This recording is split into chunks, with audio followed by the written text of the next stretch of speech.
김용호 기자가 자신의 유튜브 채널을 통해 돈 뭉치를 공개해 유튜브 시청자들에게 주목받고 있다. 김용호 기자는 지난주 일요일 조국이 밀어준 여배우는 누구? 라는 제목으로 유튜브에서 라이브 방송을 해 화두에 올랐다. 김용호 기자는 이후에도 조국에 고소한다는데 나를 고소한다는 여배우. 대박 사진 공개. 라는 영상을 올리며 고소해도 굴하지 않고 진실을 이야기하겠다고 주장하고 있다. 김용호 기자는 특히 나를 고소한다는 여배우. 대박 사진 공개.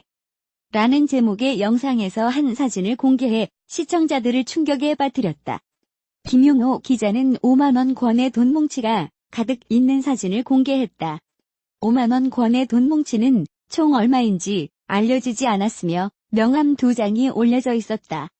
김용호 기자는 방송에서 명함은 각각 오거돈 부산시장 캠프 명함과 여의도 연구소 명함이라며 이만큼의 현금이 왜 이렇게 쌓여져 있을까요? 라고 말했다.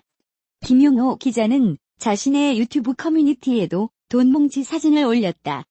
김용호 기자는 올해 나이 44세로 과거 뉴시스와 뉴스N을 거쳐 스포츠월드 기자로 활동한 바 있다. 김용호 기자는 33세의 어린 나이에 스포츠지 최연소 연예부장으로 승급했다고 알려졌다. 김용호 기자는 조국의 고소를 이야기한 뒤에도 조국이 계획한 만큼 나도 계획이 있다라고 밝혀 화제가 되기도 했다.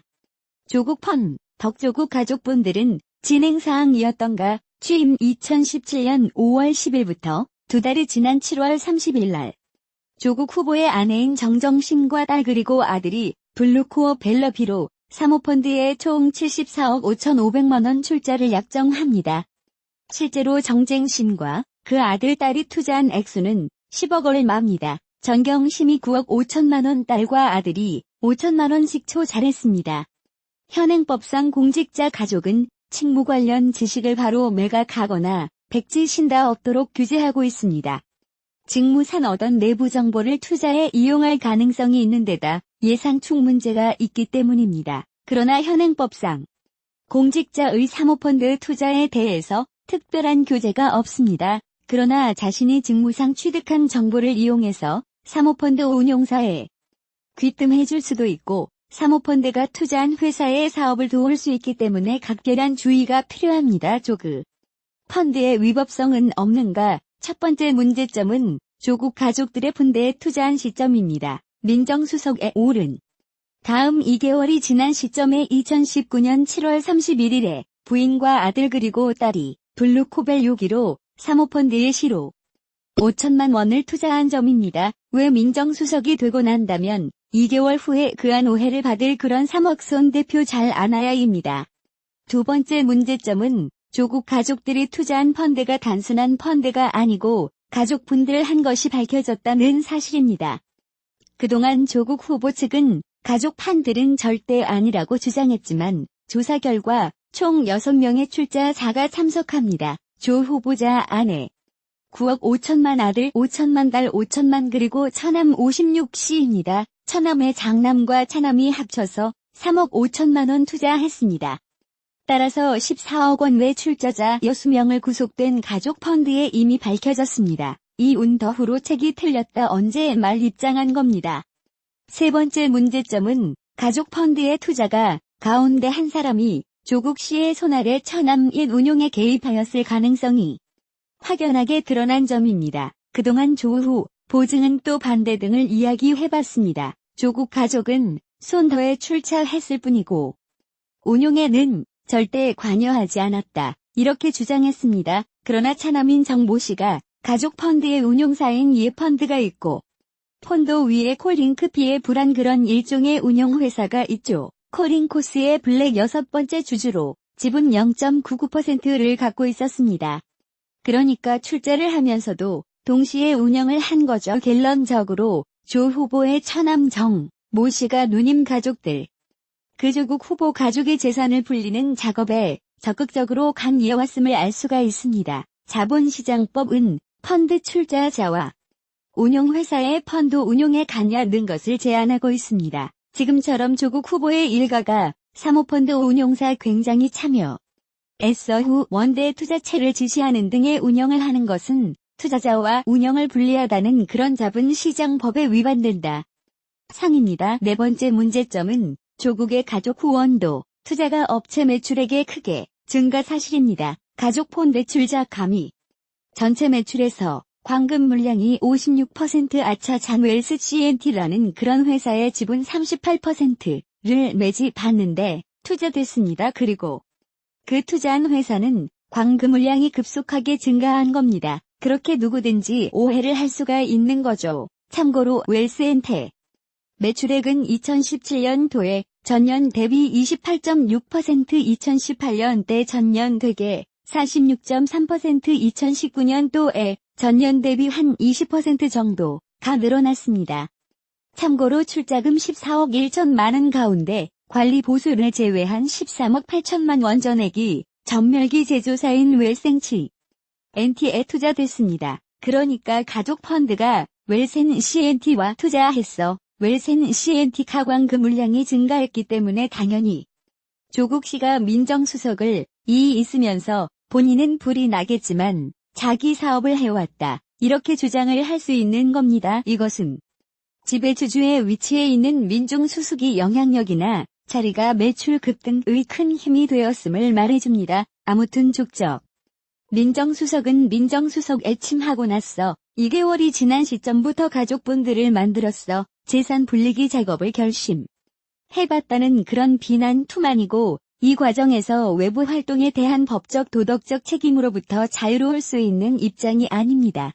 마지막으로 조국 수석의 배우자인 전경심은 가족펀드 운영사인 콜링크 PF에도 투자를 해왔던 은정 그가 계속해서 밝혀지고 있습니다. 이것이 문제가 되는 데는 콜링크 CF의 미공개 정보를 활용해서 재산을 불렸다는 그런 의혹이 있기 때문입니다. 조국 후보의 손 아래 처남인 정 씨는 2017년도에 액면가액 1만원짜리 콜링크 PF의 주식을 250주 샀는데 그것을 주당 200만원씩 200배를 치주고 구입한 겁니다. 그런데 그 당시에 콜링크 위메프가 계속 손해를 보고 있었습니다. 단기순 손실 연속적으로 기록하고 있었는데 그렇다고 해도 장장 가능성도 없는 주식인데도 불구하고 생명법보다 200배나 비싸게 구입한다는 것은 도지 30점으로 이해할 수가 없는 거죠. 그런데 놀라운 사실은 구입 후에 그 다음에 정체를 알 수 없는 거액 53억 3,500만 원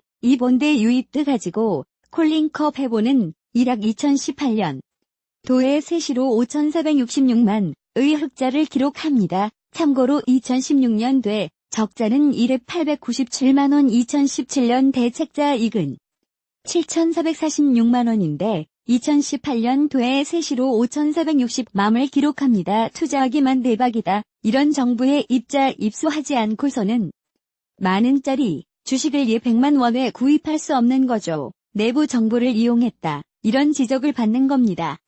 요약해서 말씀드리면 2017년도 5월 11일에 트만 조국 전 민정수석은 2달 후로부터 시작해서 가족분들 만들고 돈벌이를 본격적으로 전개했다. 이런 공격을 받을 수 있는 소지를 제공하는데 조술 수익이 한 것은 분명합니다. 문재인 대통령은 윤석열 검찰총장을 임명하는데 망설임이 없었을 겁니다. 대통령에 취임하자마자 지난 정부와 각을 세웠던 윤 총장을 가장 요직인 서울중앙지검장이 발탁을 했고 이후 사건 처리해 가는 과정에서 문제 총령 의의 중이나 이런 부분을 많이 만족시켜 키 때문일 겁니다. 첫 번째 질문입니다. 연성결 총장 임명 어떻게 봐야 할 것인가? 나이를 붙게 된 남자들의 머릿속을 좀 더 이달볼 필요가 있습니다. 권력의 정점까지 대한민국 대통령 자리까지 올라간 남자 문재인 1953년생입니다. 66세입니다. 어떤 생각을 갖고 있을까? 조금 민정수석을 법무장관에 배치하는 곳에 그의 구상이 오롯이 들어있습니다. 문 대통령이 갖고 있는 가장 귀한 자원인 에이스급 인재인 조국을 법무부 장관에 임명한 이유가 그 해답을 담고 있습니다. 어떻게 돈 자신이 재임하고 있는 기간 중에 자신이 원하는 방식대로 권력 구조 개편에 승고한 대통령으로 역사에 기록되고 싶다. 이런 생각을 갖고 있을 겁니다. 권력구조 개편의 숭고한 대통령. 현재 문재인 대통령이 추진하고 있는 권력구조 개편은 두 가지로 구성됩니다. 하나는 고위공직자 비스 사처 설치 및 운영에 관한 법률, 약 일종의 영수처라고 불립니다. 공수처럼 막대한 기소권을 쥔 검찰 개혁을 목표로 논의했고, 판사, 검사, 경무, 깎고 이상 경찰 등 고위공직자를 전담하는 수사기관을 만들자는 것입니다. 3. 금분립의 위반될 소지가 강하고 이미 막강한 그 근원을 갖고 있는 행정부의 수장인 제왕적 대통령제에 또 다른 힘을 실어준다는 그런 비난을 받고 있는 실정입니다. 다른 하나의 권력 개편의 축은 검경 수사권 조정입니다. 검찰의 권한을 약화시키고 수사 캐시권과 종결권을 경찰로 옮기는 것이 이 제도의 핵심입니다. 제조이틀은 중국의 영일 제도인 행사소송법에서 많은 아이디를 따왔습니다. 그래서 논쟁의 대상이 되기도 합니다. 문 대통령 측근 중 후반기에 역점 사업 가운 단어는 권력구조 개편을 완수하는 것입니다. 문재 대통령은 이를 완성시킨 대통령으로 자신을 기록하고 싶은 강력한 욕망을 갖고 있습니다. 마치 국방 분야에서 지금 서둘러 추진되고 있는 전시 작전권 해서 전시작전권을 가져온 대통령으로 역사의 교육 등 되는 것과 마찬가지입니다. 누구든 그런 욕망을 갖고 있죠. 그런 검찰총장의 임명장 수여식에서 자신의 바람을 여과 없이 드러냈습니다. 조직의 논리보다 국민의 눈높이가 중요한 시대가 됐다. 공수처 설치, 수사권 조정 등을 통해 근본적인 개혁이 이루어지기를 바라고 있다. 검찰에 대한 컨번쟁이 계획입니다. 두 번째 질문입니다. 문 재점 연기대대로 돌아갈 수 있을 것인가? 문 대통령은 자신이 갖고 있는 귀한 카드 두 장을 권력구조 개편에 투입하기로 결정했습니다. 1장은 조금 민정수석을 법무장관 것, 다른 한 장은 연성 10 검찰총장을 임명한 것입니다. 단 도이치 그로 이런 질문을 던져보겠습니다. 문 대통령 권력구조 개편에 관한 자신의 꿈을 실현할 수 있을 것인가? 이 질문에 대해서 저는 이런 생각하게 됩니다. 윤석열은 자신의 생각을 내려놓고 문 대통령의 구상을 따를 것인가? 혹은 조국의 구상을 따를 것인가? 여기에 해답이 있다고 봅니다. 그러면은 법무장관을 임명될 조국과 권력구조 개편 작업에 있어 윤 총장이 순탄치 않을 것을 보는 이유는 뭔가? 그 이유는 몇 가지로 정리해 볼 수 있습니다. 윤 총장은 원칙과 소신이 피해자 강한 사람입니다. 그의 인생관을 딱 한 문장으로 정리하면 나는 사람에게 충성하지 않는다, 이 한마디에 그의 세계관과 가치관이 고스란히 담겨 있습니다. 두 번째, 그런 앞뒤를 별로 고려치 않는 사람이다. 늦은 나이에 괴로 난 그런 자식이 일단 없습니다. 이것저것 오해를 생각해서 행동할 가능성이 낮음을 뜻합니다. 또 하나는 늦게 개론하는 보이는 괴로 하자마자 통장에 달랑 2천만 원밖에 없었다. 이렇게 이야기합니다. 그만큼 조직 내에 선후배 사이를 돈독히 하는데 많은 신경을 쓴 인물이 안 이야기죠. 세 번째입니다. 권력의 정점에 오른 남자이고 강직하고 예사로운 남자에게는 나름의 로망이 있습니다. 꿈이 있죠. 오래 기억되고 싶은 사람이 되자. 그런 차원에서 보면 권력구조 개편 작업에서 조계 손을 검찰총장이 들어줄 가능성은 높지 않습니다. 네 번째입니다. 조기 추진하고 있는 공수처 술집 후반이나 검증 수사권 조정 법안은 법안 그 자체로 무수히 많은 문제점을 갖고 있습니다. 이 가장 큰 원인입니다. 그렇기 때문에 법을 잘 아는 눈 검찰총장이 받아들이기가 쉽지 않을 겁니다. 지나치게 검찰 권력을 축소하는 부분에 염두를 뒀고 경찰에 지나치게 많은 고난을 이가 나는 그런 아니기 때문에 실무 경험이 없는 대학 교수 머리에서 나올 법한 그런 개정안이 과연 총장은 옳지 않은 이렇게 수행할 수 있는 사람은 아니라고 봅니다. 해약에서 말씀드리겠습니다. 문재인 대통령과 조국 수석의 염원처럼